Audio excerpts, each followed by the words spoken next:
thank you for that introduction. Thank you for letting me come talk to you. This is kind of one of my favorite subjects. We will find out at the end if charts and graphs are yours, because there's going to be a lot of them. But this is kind of my season where I have a trap line literally that I run. I go to conferences. There's a whole bunch of periodicals I read, just trying to figure out what next year will look like for us, and then on past that. So basically, I just want to share the highlights from that with all of you tonight. So basically, the perspective you're going to get is from economists. I am not an economist. If you guys know The Simpsons, I'm not an economist, but I play one on TV. That was this guy right here. He's a classic. But I am a forester who just happens to have the responsibility of paying attention to what economists say. I've developed some pretty good relationships with some of the people that I'll cite here. This is going to be their information. I'll probably kind of be telling their story. I'll put a little bit of my own spin on it, but probably not too much. And I'm happy at any point in time. I'm going to slow down when we're looking at a graph. When there's like something I want you to see, I'll make sure that everybody can see it. But if something doesn't connect for you, please don't hesitate to stop me. I'm happy to answer questions as we go. So real quick, just a little bit about Port Blakely. Is there anybody that does not know who Port Blakely is? I'm thinking this crowd, you guys probably all know it pretty well. So yeah, we've been around for a little while, something like 160 years, and I've been with them now for 35 years. I'm currently the director of operations, so my job is to assure that we get all our timber harvested and that we're hopefully selling into the best markets. Have a really good team that I get to work with. That we have been investing in long-term relationships for a long time. It's kind of one of the things we do.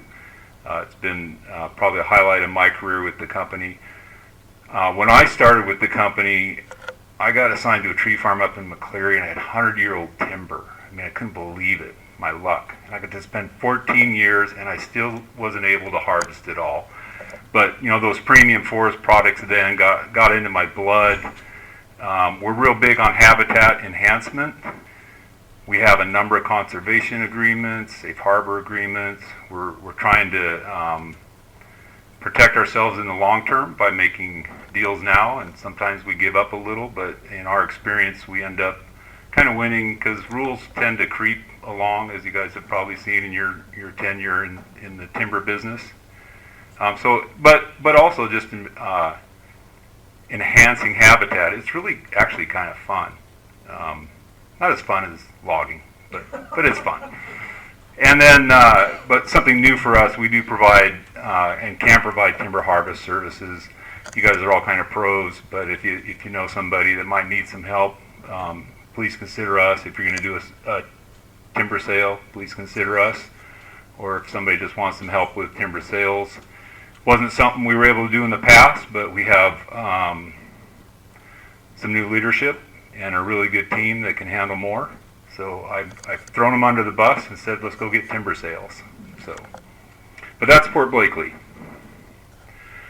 So I want to start with the end. And the good news is we've been in kind of a slump for timber prices and lumber prices after the heydays of just 2022. It was great. And we have been in a slump, but according to at least two, probably three of the folks that I listen to or read or attend their conferences, better times are ahead. So what you're seeing here is the blue line is a company called Forestry. They're out of Georgia. And the red line is a company called Forest Economics Advisors. They're out of Boston. Whole bunch of really smart guys, but these are their forecasts for starting in 2025. And what I'm showing here is not so much price, but how much they think prices are going to change year over year. So you can assign whatever price you want to that you think applies to this year's prices.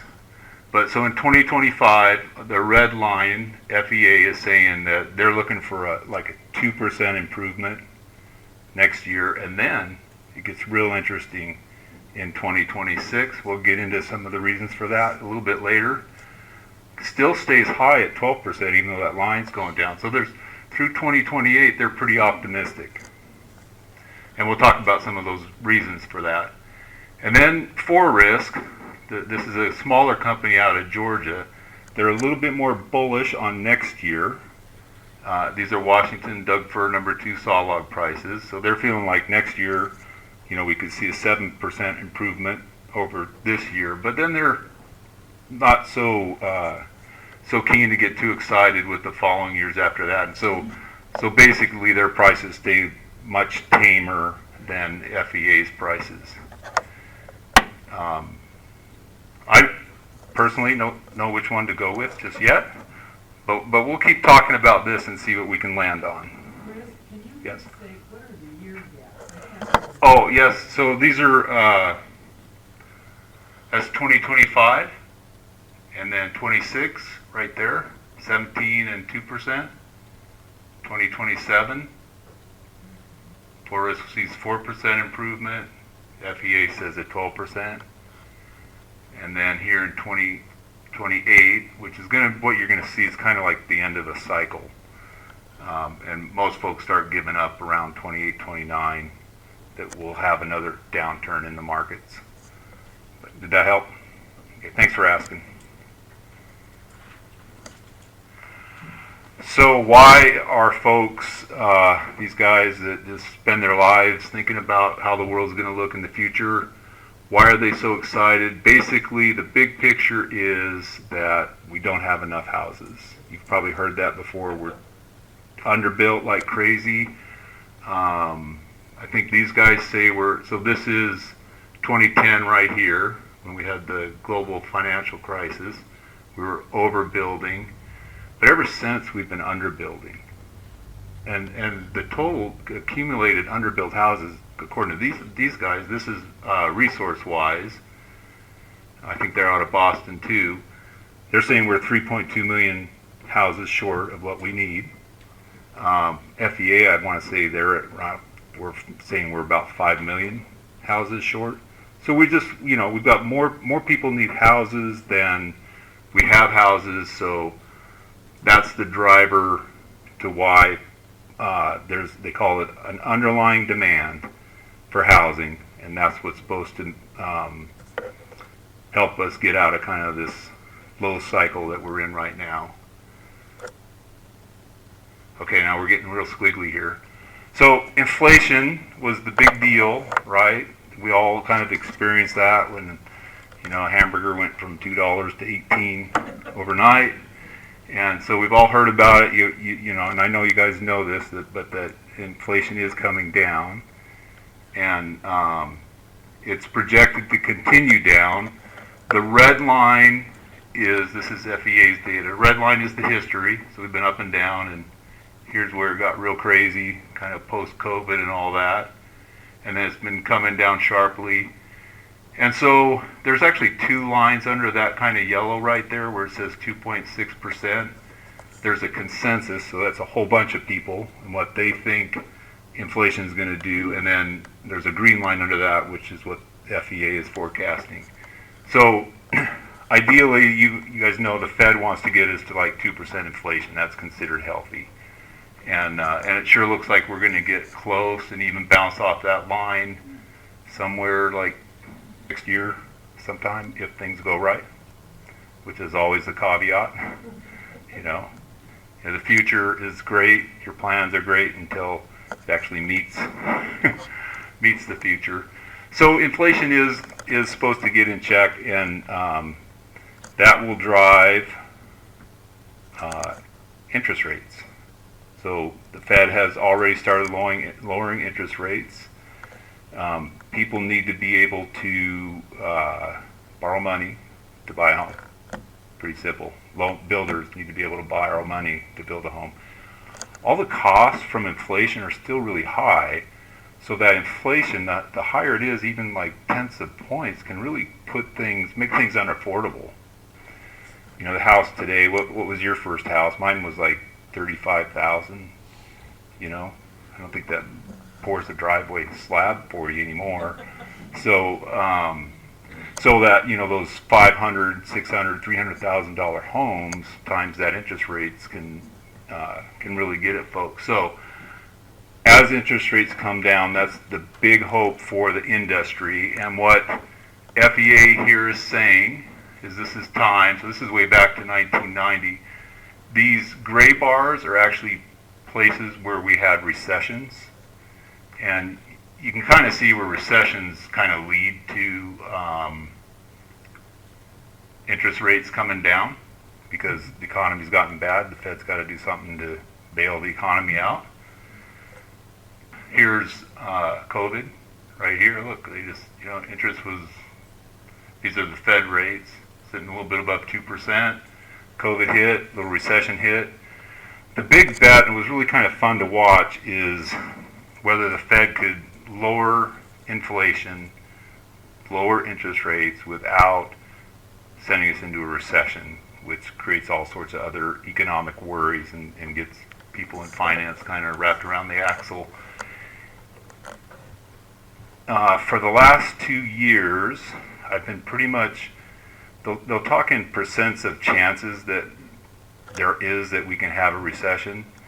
Started out like 75% and then 50%. I think now they're down to like saying there's like a 25% chance of still having a recession. But all through that time, I had a lot of confidence, and you'll see, I'll talk about where I got burnt by that confidence. So they were kind of been saying all along the time that we're going to have this soft landing, and it was supposed to have happened in 2023, and then we were supposed to have it 2024 this year. And so a lot of my forecasts, I was kind of saying, well, we can have some optimism as the year progresses. So do you think I took that bet for 2025 in my forecast? I want to, really bad. I still want to believe that things are getting better, but it's really hard to get bit by that over time. But the recession, the recession fears are now super low. Looks like we're going to miss it. Generally, you're in one before you know it. So, I mean, who knows what the data will show. But it's sure looking like we dodged a bullet.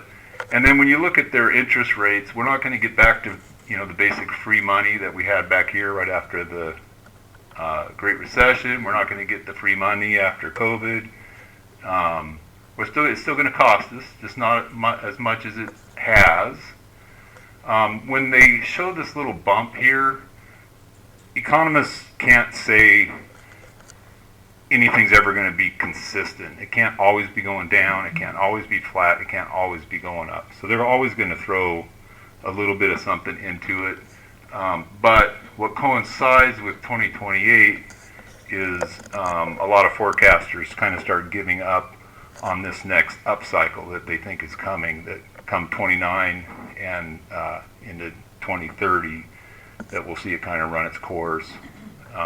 The economy might improve in this example, and so interest rates have to raise, or maybe inflation becomes a problem. I mean, who knows? So they can't just leave numbers steady. They never do. So I can't give a reason for why, like they think it's going to go up. But you can also see that they're thinking, it gets down to like maybe 3.5% there, which to us that translates to maybe 5% loans, 5.5%, which, my first loan was, I think, 7%. Anybody want to beat that? What your 10? Yeah. Easy to do if you go back far enough into the 80s. What? Mine's going to be 7? Yeah. So, nobody here from the 80s want to claim, okay, yeah. Okay, so housing starts has to play in. We have not had a lot of, great housing starts number. They've been at around 1.2, 1.3. The magic number that I've heard, that I'll let you guys in on, is if we can get to like 1.6, 1.65 million houses starts per year, and 5% mortgage rates, so we're like 7 right now. That's like the sweet spot for these forecasts that some of these forecasters are calling for. And housing starts have to be there in order for lumber prices to improve, right? So demand needs to improve. So I got three different outlooks here. This one over here is a guy by the name of Bill Connerly. I like him because he just sends these little graphs and he just chicken scratches his comments on them. You may not be able to see them from here, from where you're sitting, but on the top is single family, and he said, we had a small gain. They started to pick up single family starts. He gave credit to the mortgage rates improving. And then on the bottom, this graph here talks about multifamily houses, and that's not looking so great. I got a slide on that. So he's not real optimistic there. This graph right here, there's two things represented here. One is FEA's price, represented by the red line. And then this is time, this is 2024 on the left, and 25, 26, 27. And then the green shaded area, that's housing starts. So you can see housing starts, this is on the right hand side. So we're sitting here at around, say, 1.3.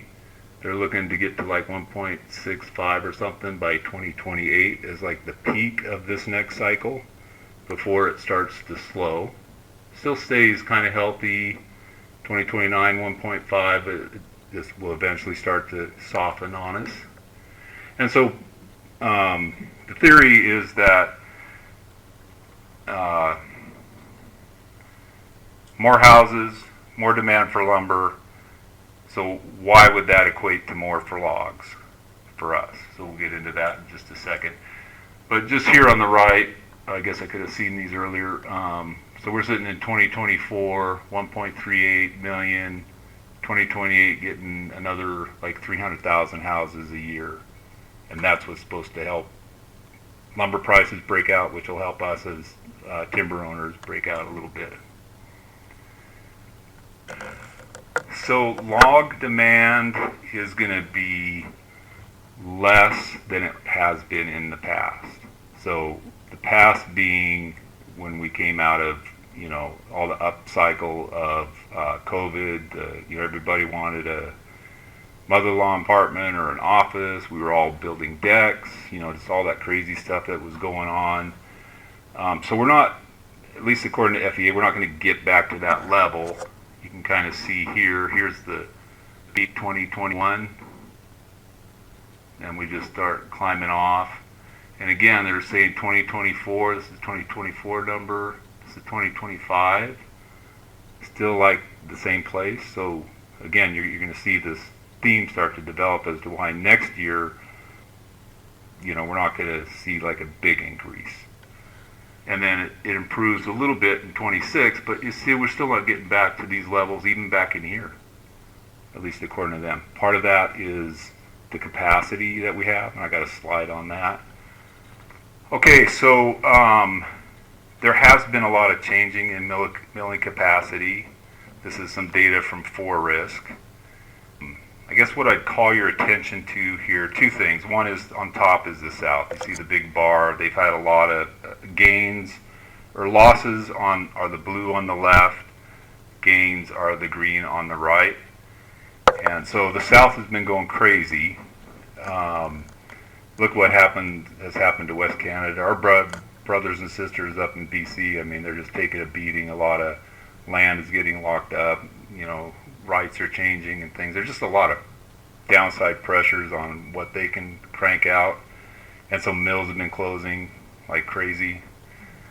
But even in the West, since this is data 2020 to 2024, we've lost more than we've gained in the West. There's some good news, on that. We lost a couple mills, like three or four mills in Oregon, like just last year. But there's some new capacity that's going to come on next year and the year after. It's really good capacity. So this number should improve over time. That figure, this thing on the right, kind of just says the same thing, but anything below this line, everything above, this is gains and losses. But the real line to see here is this gray line, which is aggregated change. So we're down like 15 billion feet of capacity over time. There's a lot of plans made down in the south, and a lot of plans got changed. A few years things have been deferred or delayed, but still lots of logs growing down there, so mills will continue to grow in the south. We've got to talk about log supply. It's crazy important. This is kind of good news for us. A lot of the forecasters that have been saying this for a little while is that West Coast log supply is going to be strained. So we've lost a lot. We lost log supply to the fires of Labor Day of 2020. You guys all probably remember some of that. Regulation, especially in Oregon, is getting blamed or getting the credit for reduced supply of logs. When you look at this graph, you can kind of see the main line here is this inventory. This is how much West Coast saw timber private, not including the feds, because we know they got a ton of it, but nobody's going to get that for saw timber. So, but you just look at how this line is just kind of is trending down. It's kind of leveled off. But basically, these other two shaded areas, the gray is drain, so that's how much timber is cut. And then the green is growth, so that's how much we're growing in a year. And you can just kind of see how close they've become. So basically, growth and drain are kind of right there together. So there's not a lot of room. If the market just busted out and said we need to double our capacity, even if we had the mills, the timber's not there. So that can be good news for the log seller. So when the mills do have to fight for logs, that'll be good news for us, hopefully. But that's a real important thing to pay attention to, and this is going out to 2040, so it's going to be here for a little while, this shortage. So this is a guy I just heard from. He's with Vaughan Brothers up in Northeast, kind of the Colville area. If you've been up there, they've got some pretty neat stuff. They do a lot with mass timbers and things like that, but it's another look. So this is lumber price. This is the best I had for lumber price. So this is the composite, random length composite lumber price. And you can kind of see it starting to climb here in 2025, according to him. Has a little bit of a downside, probably just a seasonal correction. And then in 2026, he's like pretty confident that things are going to pick up. And this is what he forecasts the lumber price to be. And basically, this upper line, this is housing starts. So, he's kind of following what the forecast for housing starts is. But so that's the big hope. Housing starts up, lumber prices should be up if there's not enough logs. That's why you saw, like in FEA's example, they're saying, 14% improvements in a year. That's, on a $700 log, that's close to $100. So, what else does this guy have to say? He thinks mortgage rates need to get below 5.5%, and I think I mentioned earlier the sweet spot I heard was 5% and 1.65 million houses. So there's a little bit of agreement there. I guess just a little bit of separation, 5.0 to 5.5, 0.5%. And then he's also saying lumber will strengthen in Q2 of next year, but the big good cycle doesn't start until the first quarter of 2026. So there's a chance for some upside next year. And for me, one of the things that it kind of comes down to is how long does it take for interest rates to come down, and then how long does it take for everybody to respond to it? For me to say I want to buy a house, for the builder to say, okay, I'll build you a house, and it's just it's going to take time for it all to catch up. So if you think about the one example that was more conservative, I got to think they're not as confident that there's going to be that competition or something. As next year progresses, if I was betting on when the best time of the year to cut would be, it might be towards the end of the year, or at least not in January of next year, because this is all going to take some time. Most of these guys are saying the end of 2025 is before it starts getting serious, because the Fed, they're not going to want us, they're going to not want to let us get too confident and borrow too much money, so they're not going to lower it too fast. So I think there was another slide earlier, but what this one is saying, so multifamily housing, like apartments, those things have been overbuilt. And so, this is a pretty bold statement where FEA here is saying that they're saying apartment starts are tanking because the green line here is completions. So this is how many apartments have been completed and still need to be sold and occupied. So, and then here's how many we're starting. So starts are down. So, and multifamily uses less lumber in general. But anyway, we just don't get the help. If you think about the big bump that we had in 2022, we had repair and remodel doing great, we had apartments doing great, and we had housing starts doing great. And that's why we saw, some really great prices. We're not going to have all of those things necessarily lined up. A lot of the prices that I see being forecast end up being more similar to 2021 than to 2022 when it, there was a lot of different dynamics in 2022 and we saw prices that we just hadn't seen for decades really. So, if you go back, just kind of look at 2021, that's where I'm seeing numbers kind of coming in as I look at what folks are saying. But we don't get any help from apartments. So I think you asked about export earlier. It's going to have some challenge, has been challenged for a while. This is China, Japan, India, South Korea, and other. So the blue is China. We can all think back to like 2011 when like coming out of the China came in and kind of helped a lot of us out. I mean, it was like the only place you could sell logs for a little while. You can see where their volume was.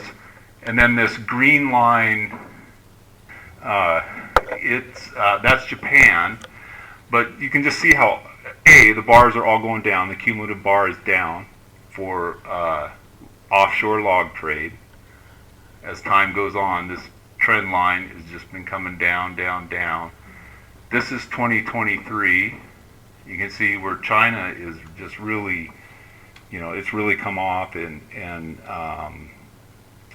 not a lot of anticipation for any big changes there. China is like trying to do all sorts of stuff with its economy right now.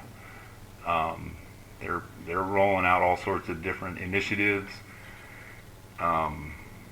They have been all summer, and it hasn't resulted in a change yet.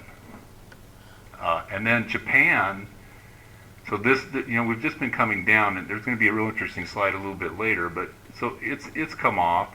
You guys might have heard there was a big mill in Japan that Weyerhaeuser did business with, a lot of people did business with, that burned down, was it 2021?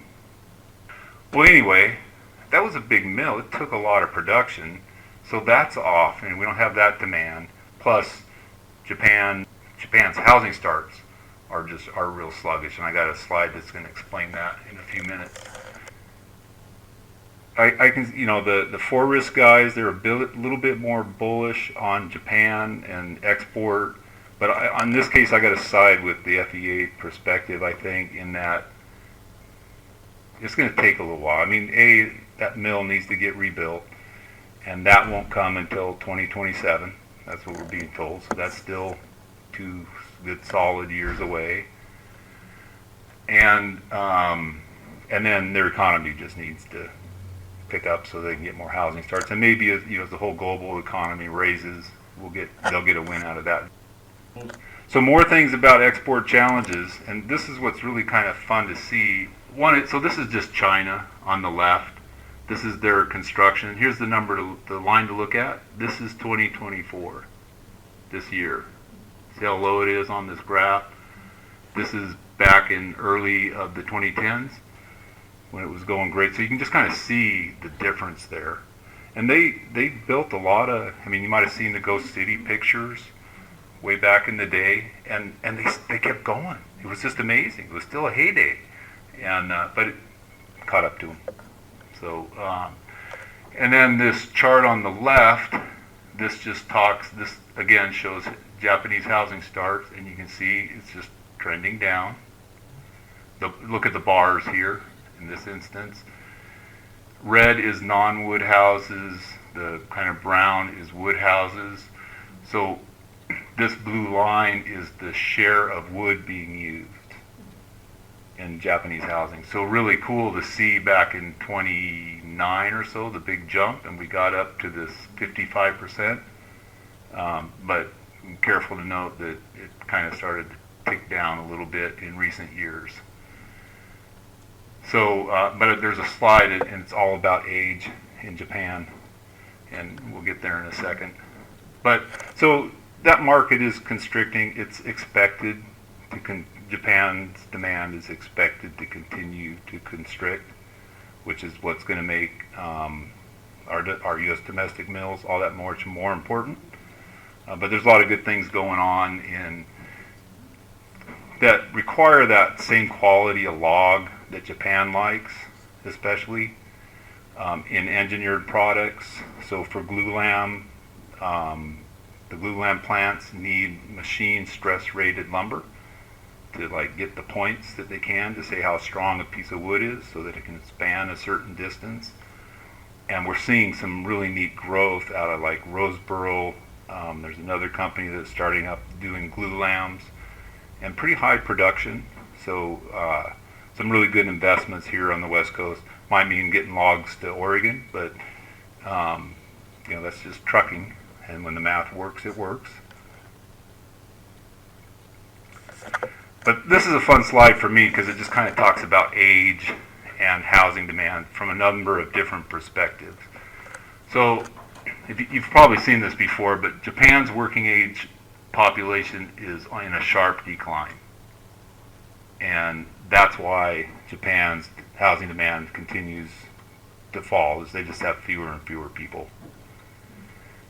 They don't let folks in all that easy. So, and this, what does that go to? 20, whoop, that goes to 2030. But yeah, I mean, that's the long-term thing for Japan. And same thing for China.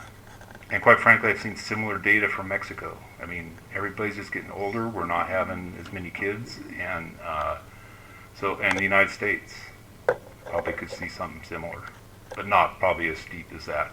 So that's just another reason where Japan's going to struggle. So another interesting thing is, so why the heck are housing starts up? And that's an age thing. So this is our demographics of the United States. This is in this kind of yellowish bar here. That's houses, basically people 30 to 35 years old. And so they're at kind of a peak in our demographics right now. And that's also the ideal crowd to be getting for new housing starts. We need that number to be high. I've seen this graph like every year evolve and change, and they used to talk about, you know, why we didn't have it back in the 2010s. But now in 2035, you see they're seeing these 20 and 25-year-olds, that little spike right there. So now they're starting to talk about the next bump is coming when that age group kind of comes back up. So it's going to be a dip, and then that age group, which is just an indicator for the number of housing starts. So that's why there's a lot of optimism for housing starts in the United States, is because our age group is appropriate. Those people that need to form houses need to get out of the basement. If they're in your house, kick them out. It's time. Get your own house. And then the other thing about age is lower graph here. This is U.S. housing stock, and it's getting older. My house is 34 years old. Who can beat that? So we know that they keep standing. I'm going to live in mine. You know, I'm not building another one. But it does mean as our houses get old, in a lot of cases, folks that don't take care of their houses, those have to be torn down. The aging housing start is aging housing house age is a tailwind for us. It means houses have to be torn down so it can help us with our log prices. So let's just talk a little bit about West Coast Doug fir. And what I would do is just call your attention to this uptick right here. And so this is West Coast Doug fir number 2, according to FEA. And so they're giving us maybe a little bit of rise over 23 through 25, but then they're really bullish on starting in 2026. And so if you go back to the earlier things we saw housing, timber supply is tight, so that's a win for us. But also, did I talk about the demand for lumber isn't necessarily going to increase for the West Coast. It is going to increase down in the U.S. South because there's more to build down there. We're not going to see those increases. So I said, well, if we can only, and I asked this question, if we can only produce so much, and I get that logs are tight, but how is that going to equate to more money for us for the log? Back to the log. It's always how I ask my questions. And the answer that I got was the mills are going to have to pay it to compete. When the market, the housing starts to get to that over 1.5 in 2026, which is forecasted. And history agrees. 2021 and 2022, we saw a lot of competition. We saw export prices north of, $1,300, I think. That was kind of a little bit of a strike thing. But I also kind of remember that 2021, the mills, and I don't want to demonize the mills. It's just business, right? They didn't necessarily share some of the sharp gains that they were getting on lumber with log supply, with the log seller. We did okay, but it wasn't like what we got in 2022. It almost it went crazy. They were just begging for the wood. Big difference in 2021 is that we're recovering and doing a lot of salvage from the 2020 Labor Day fires. So there's a lot of logs available at the time. So with that, that's like my, and I've since asked a couple folks, will the mills share with the log seller? And every person I asked said they're going to have to. So time will tell. I'm guarding my forecast just a little bit, thinking that the lumber side, they got to dig out from some pretty rough times. A lot of them have been losing money or just, operating at bare minimums. So, when they start getting flush, then hopefully they can start sharing on the upside of lumber with us. But lumber has to go up first.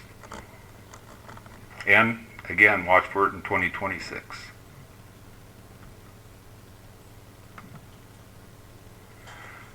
So this is internal data, and which is why I don't have numbers represented.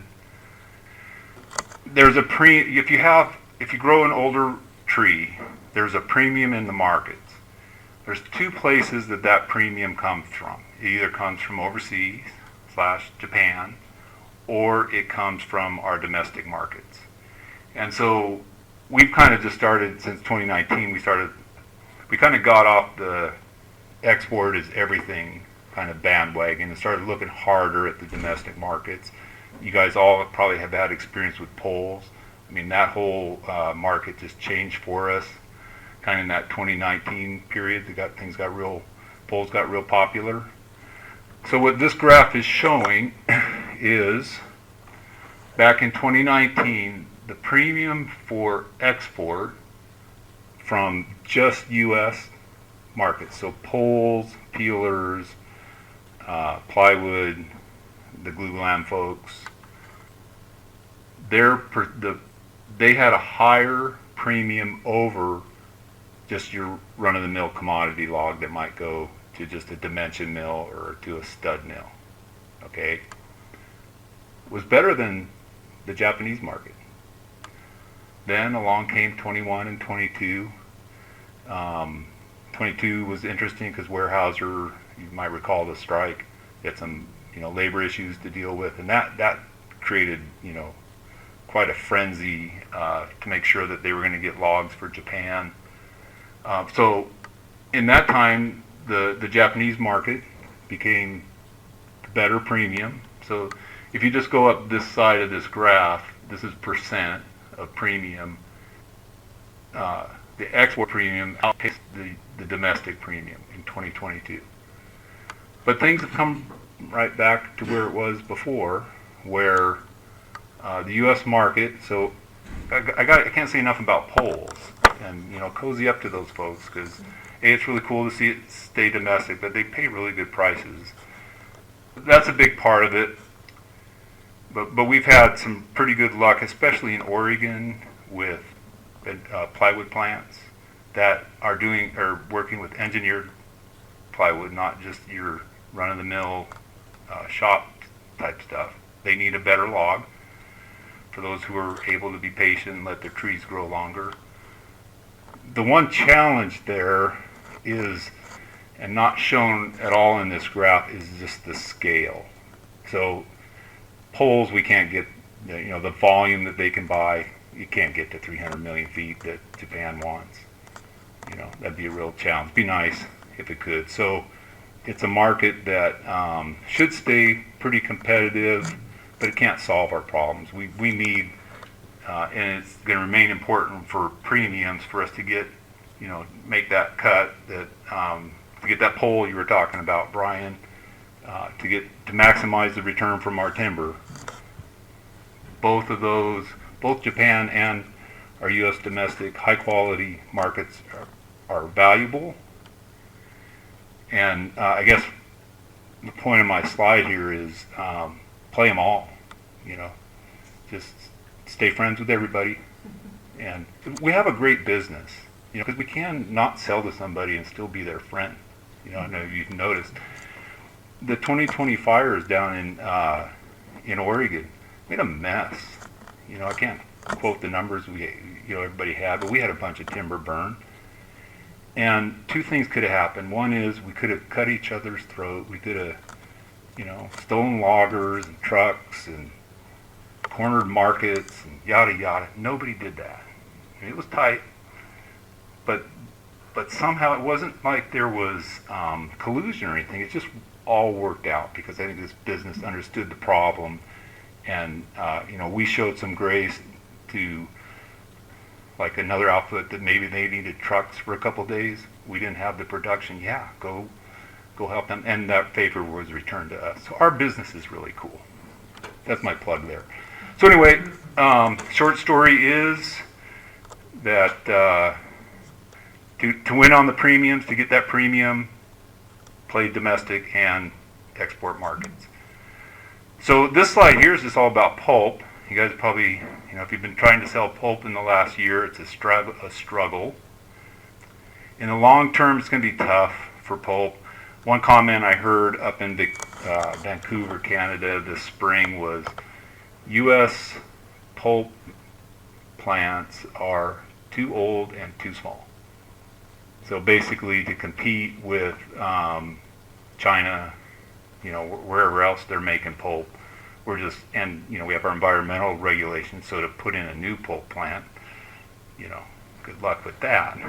And big, so they can get economies of scale. So I've seen data that like the actual pulp that these pulp mills need, the prices for that are pretty good. It's just that the demand, we've lost a lot of pulp mills, we've lost a lot of paper mills.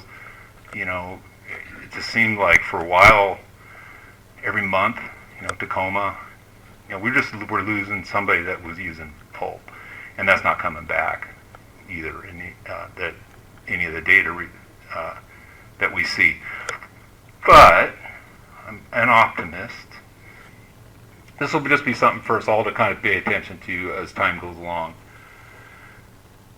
The blue bar is ending inventories of fiber. So chips, pulp, sawdust, all that stuff, yada yada. This is the last year, and when you look at the relationship between consumption, which is the orange, and receipts, sales, the inventory kind of rides even or above how much is being used, right? So supply, demand, we couldn't sell the stuff, and now when we can, we can barely get it off the landing, right? But back here in 22, and it's not that long ago, we had really good prices for pulp logs. And what we had then was inventory was low, and the consumption, just look at that gap between the two visually. So I've been waiting for this to happen. What happened in August of 24? It's only 1 month. Doesn't make a trend. Okay? But, I'm going to be watching this. And, hopefully, I don't expect it to, get a great pulp markets going forward. But what I'm hopeful for is that this is at least a sign that some kind of balance is starting to create, and that we'll at least be able to get this stuff off the landing. In the 60s, $60 a ton was, for a conifer. And today, as low as 18, 30, is a get it off the landing price for a ground-based side. If you're cable logging, it's, you're going to have more than that into it, just getting it to the road. Does that answer it? So, what was that? A third of the price. I mean, in the 2022, every stick we could get to the landing, they were begging for it. It was just everybody had to have more. I think this might be my last slide. So, harvest costs. What are the economists saying about harvest costs? We know that through COVID, that whole time, inflationary time, fuel went up, labor went crazy, insurance, tires, everything that loggers have to buy went through the roof. We saw some real rapid cost increases that we're not necessarily seeing it go down. It's not that guy that had got a $10 an hour raise because you had to pay him. He still gets that $10 an hour. But what these guys are saying, this is for risk, is just I think reasonable stability to cost, and they bet a lot on just diesel price being fairly stable going forward, and then if labor's been through its growth spurt, and to a degree that increases the cost of our log, which forces the mill to have to pay more. They have higher labor costs too. Everything's kind of going up, has to go up because of all that. So, but a little bit of good news, cable logging could increase by up to 2%, and then ground logging might increase by, say, 2.5% over 10 years, according to these guys, on an annual basis. So it's kind of right in step with inflation. And I hope that's true, because don't want to see costs go up more. So that's it. Last of the graphs.